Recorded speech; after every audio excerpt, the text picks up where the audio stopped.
promis, un petit quart d'heure, même si j'avais une chose à partager avec vous. L'essentiel, c'est que nous soyons encouragés les uns les autres à continuer la marche avec notre Seigneur. La tentation est grande, quelquefois de s'arrêter, quelquefois d'abandonner, mais nous avons des bonnes nouvelles qui nous viennent du ciel pour continuer à servir notre Maître. C'est vrai. Ça vaut la peine de suivre un Seigneur si merveilleux. Sa grâce est immense, dit la Bible, et nous avons l'assurance que Christ nous a sauvés. Ce qui encourageait les disciples à continuer la marche avec leur Maître, c'est qu'ils ont regardé le Seigneur de près. Tout ce que Jésus disait, faisait, même quand il dormait, quand il marchait, les disciples avaient envie de suivre leur Maître. Et on voit dans l'Écriture, et particulièrement dans les évangiles, dans les 4 évangiles où nous avons la vie du Seigneur Jésus totalement exposée de la façon dont il a vécu, de la façon dont il parlait, dont il priait, dont il servait son Père, ça a marqué et ça a attiré des milliers de personnes qui se sont enrôlées au service de notre Maître. Et on voit que ceux qui ont fait une rencontre avec le ressuscité, leur vie a été transformée. Il était indispensable qu'on ait une rencontre, et nous avons ce témoignage aussi d'avoir rencontré Jésus, le ressuscité. Nous voyons dans la Bible, et en particulier dans l'évangile de Jean, chapitre 20, quand ils ont appris que Jésus était mort, il y a eu une tristesse, une peur, une angoisse qui s'est installée chez les disciples, aussi hommes et femmes. Ils se sont enfermés dans une pièce, ne sachant de quoi ils s'en retournaient. Il y avait le doute. Pourtant, Jésus les avait avertis qu'il allait souffrir, qu'il allait être mis en croix par ses ennemis et qu'il allait ressusciter au 3e jour. Et cette vérité avait du mal à passer, tellement c'était hors du contexte. Les disciples, aussi hommes et femmes, ne voulaient pas que cela arrive. Alors, quand c'est arrivé, au lieu de se souvenir que la promesse s'accomplisse, ils se sont repliés. Et nous le voyons dans le chapitre 20 de l'évangile de Jean. Ça a été un moment sombre, ténébreux, horrible pour les disciples. Et ce qui a été extraordinaire, c'est que Jésus est réellement ressuscité. Il est vivant. Ouais. Et quand Marie est rentrée dans la chambre haute pour dire « J'ai vu le Seigneur, il est ressuscité », ils ont dit « C'est une femme ». Souvent, je ne sais pas pourquoi on dit ça, quand les femmes disent la vérité, ils disent « C'est une femme ». Je n'ai jamais compris pourquoi, mais on dit comme ça. Et quand elle a dit « Il est ressuscité », ça a tout changé. Tout, et en commençant par Marie, qui s'est levée de bon matin, qui est allée au sépulcre, et que quand elle a vu que c'était vide, elle pleurait, elle était complètement désappointée, elle ne savait que penser. Le Seigneur lui parlait, elle croyait que c'était un homme, que c'était un jardinier. Et quand le Seigneur l'a appelé par son nom, elle a compris, elle a reconnu son Maître, et toute sa tristesse a disparu, toute son angoisse a disparu, toutes ses craintes ont disparu. Les rencontres avec Jésus, c'est ça. C'est que, au sein des problèmes, au sein des situations difficiles, nous recevons du Seigneur quelque chose que l'homme, grand, puissant soit-il, ne peut donner. Et c'est ça que nous avons à retenir de notre Maître. Nous lisons à travers tous les évangiles, mais en particulièrement dans l'évangile de Jean,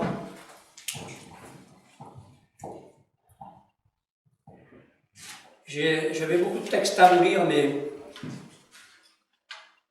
je vais vous lire un texte juste dans l'évangile de Jean au chapitre 6 et au verset 67 à 70.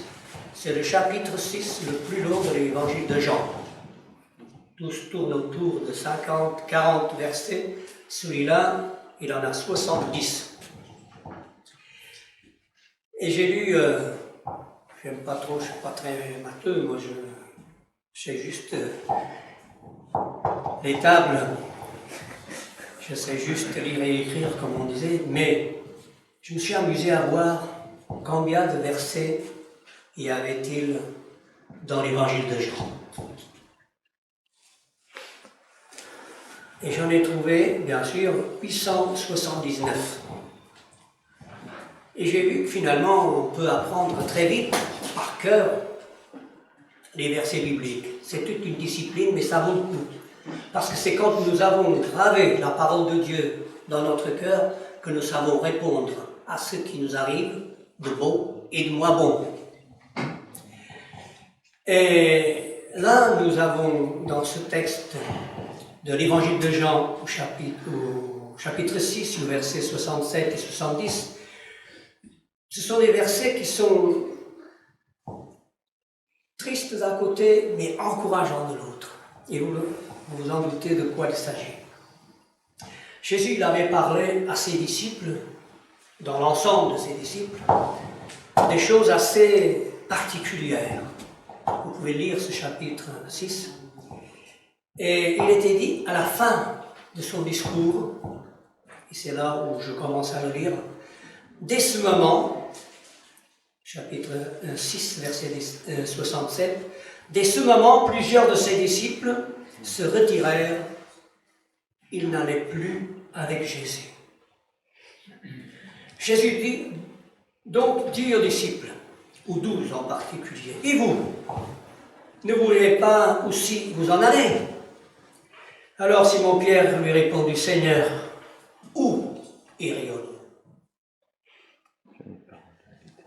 Ça, c'est une question, c'est une réponse extraordinaire. Où irions-nous sans toi? On a trop vu en toi des choses merveilleuses. On a vécu avec toi des choses tellement bonnes, merveilleuses, surnaturelles. Et tu nous dis, tu nous poses la question, si on veut s'en aller, où irions-nous? Et avant de terminer ces 3 versets derniers, je me suis dit, mais il y a beaucoup de croyants qui ne se posent pas la question quand ils abandonnent, des fois pour un temps, des fois pour toujours, on ne sait pas. Quand ils lâchent, comme on dit, la main du Seigneur, la foi, on entend ces derniers temps que plus ça va, moins les gens croient en Dieu. C'est terrible. Et je pense que ça va aller de pire en pire, on pense confusion. C'est dommage, parce que la vie, nous avons chanté souvent, sans Jésus n'a pas de sens, puisqu'il dit « Je suis la vie ». La vie sans Jésus, il n'y a pas de vérité. Jésus a dit « Je suis la vérité ».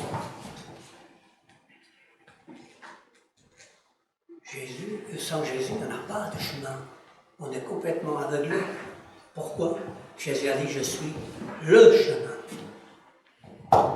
Alors les disciples, ils ont bien compris cela, les 12. Et ils ont répondu au Seigneur, où irions-nous? On peut suivre quelqu'un parce qu'il a beaucoup d'argent. Et ce n'est pas le cas des disciples. Même si la Bible dit que tout l'or, tout l'argent est au Seigneur. Les disciples ne l'ont pas suivi à cause de ce qu'ils possédaient. Ils n'en avaient strictement rien. Ce n'est que sa vie qu'il offrait pour les siens. Mais Pierre va être le porte-parole des 11 disciples. C'est marrant comment il parle. Il n'a pas entendu ce que les autres ont dit. Il n'a pas interrogé ce que les autres voulaient. Mais il va dire ceci. Où irions-nous? tu as les paroles de la vie éternelle, et nous avons cru. Et nous avons connu que tu es le Christ, le Fils du Dieu vivant. Voilà une réponse, non seulement qui a réjoui le cœur du Seigneur, bien entendu, mais qui a affermi les 11, parce que je ne sais pas si tous ils avaient cette réponse. Et bien aimé, c'est une décision, c'est un choix, mais c'est le meilleur. Nous serons, et nous avons été quelquefois bien découragés à travers les épreuves, les uns plus que les autres. Et des occasions se présentent à nous à travers le découragement de dire si c'est ça être chrétien, eh bien, je laisse tomber. Si c'est ça la vie d'église, je laisse tomber. Si c'est ça les frères et sœurs, je laisse tomber.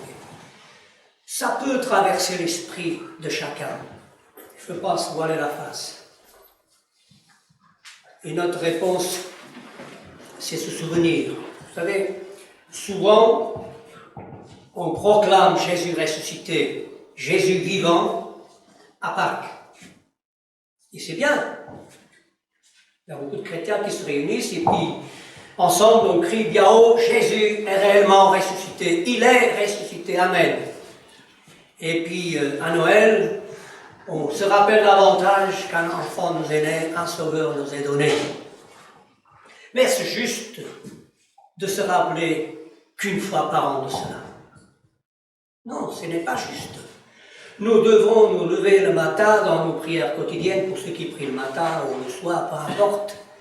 Et je vous assure que ça nous aide à vivre. C'est merci Seigneur, tu es vivant, tu es réellement ressuscité. Et vous allez voir, ce n'est pas des choses que je dis qui ne feront rien du tout, c'est pas vrai. Ces choses-là, quand nous les confessons régulièrement, ça nous donne d'être d'aplomb. Du point de vue spirituel, ça nous met sous les rails de la vie du Seigneur, de la vie avec le Seigneur. Et c'est pas que les traditions sont toutes mauvaises, mais souvent nous tombons dans ce piège et nous oublions que les choses de Dieu sont quotidiennes. Nous n'aurons pas toujours une autre chance de faire des choses que nous aurions dû faire. Ce que nous n'avons pas fait, ce que nous n'avons pas cru, c'est fini. C'est pourquoi profitons du temps que le Seigneur nous donne, de la vie, de la santé, des problèmes que l'on a, pour avancer avec le Seigneur et faire autrement. Pour terminer, j'ai un témoignage juste, ça me vient à l'esprit. Ma maman, quand elle a perdu son mari, donc en l'occurrence mon papa, et mon père, il avait 50 ans tout juste, et ma maman 49. Je me souviens de ma maman qui me disait, mais si Dieu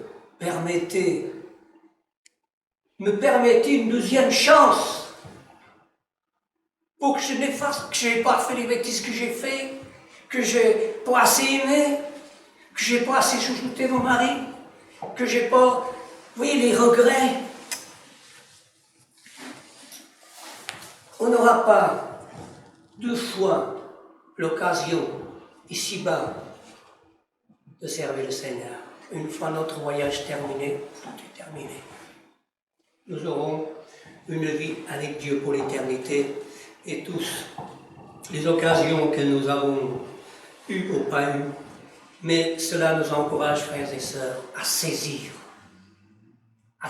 toute occasion pour servir le Maître, et à refuser dans nos cœurs, même si quelquefois c'est difficile, tout découragement, toute lassitude, tout le ras-le-bol.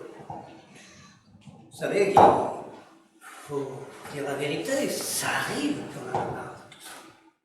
Ça envahit n'importe qui, cela. Et on le voit dans les faits divers. Alors, à qui d'autre irions-nous? Est-ce que vous pouvez trouver l'équivalent dans ce monde? Moi, je ne le crois pas. Est-ce que nous pouvons nous passer du Seigneur? Moi, je ne le crois pas. Est-ce que nous pouvons nous passer du corps de Christ? Moi, je ne le crois pas non plus. Souvent, on aime le Seigneur. On l'entend, et c'est la vérité, beaucoup de chrétiens. Mais ils ont du mal à aimer le corps de Christ. Parce que le Seigneur, il n'a pas choisi des hommes et des femmes, pas toujours comme on voulait. Vous savez, c'est quand on regarde les hommes et les femmes que Dieu a choisis, que le Seigneur a choisis comme disciples et tout, mais aucun homme n'aurait fait ça. Quand on voit politiquement comment on fait les choix, on se dit, mais le Seigneur, il a fait quelque chose d'extraordinaire. Il a pris vraiment ce que le monde n'en voulait pas. Alors, la difficulté du corps de Christ, il est composé d'hommes, de femmes, différents. Et c'est ce corps, l'Église, que nous devons aimer. Parce que c'est le corps de Christ, et Christ s'est donné pour l'Église, pour chacun d'entre nous. Alors, frères et sœurs, restons attachés à notre Seigneur. Et si des occasions se présentent, que notre réponse soit, et déjà la question, à qui d'autre irions-nous? Qui d'autre pourrions-nous servir? Que pourrions-nous faire pour nous satisfaire? Ce n'est que rester avec notre Seigneur. Je prie pour qu'il soit ainsi pour moi, qu'il soit ainsi pour chacun de nous, qu'il soit ainsi pour l'Église pour laquelle nous prions chaque jour. Que dans ces temps particuliers, le Saint-Esprit visite l'Église, le corps de Christ, qui est bien éprouvé, qui est bien ballotté dans ces temps particuliers. Mais nous savons que Dieu n'a pas fini de la bénir, que Dieu n'a pas fini de visiter son peuple pour le restaurer et lui rendre vraiment cette fraîcheur première de son premier amour dans nos cœurs qui veut brûler jusqu'à la fin. Que Dieu bénisse chacun et que les uns les autres, nous puissions veiller les uns sur les autres pour nous encourager et pour nous servir les uns aux autres. Que le nom du Seigneur soit béni. Amen. Seigneur, nous te remercions parce que c'est toi, Seigneur, qui mets dans nos cœurs ce désir de rester attaché à toi. C'est toi qui mets dans nos cœurs, Seigneur, ce désir de faire partie jusqu'au bout de ta famille que tu as bénie, que tu as racheté à grand prix. Seigneur, nous voulons ce matin ensemble louer ton nom, nous prosterner devant toi. Te dire toute notre reconnaissance, Seigneur, nous savons que nos mots sont bien faibles. Seigneur, notre Dieu, reçois vraiment notre reconnaissance, notre louange, notre adoration. Et ce matin, tout particulièrement, nous bénissons nos frères malades, Seigneur, en particulier Matthieu, en particulier tous ceux, Seigneur, qui s'attendent à toi. Nous voulons nous unir, Seigneur, pour te demander grâce sur eux. Merci pour ta fidélité envers chacun. Merci pour leur foi, pour leur confiance, Seigneur. Cela aussi est un témoignage. Nous te louons et nous te bénissons pour ta bienveillance, ton regard, ton œil, Seigneur, sur nous, sur les uns et sur les autres. Reçois de nos cœurs toute notre reconnaissance et toute notre adoration dans le nom précieux de notre Seigneur Jésus. Amen.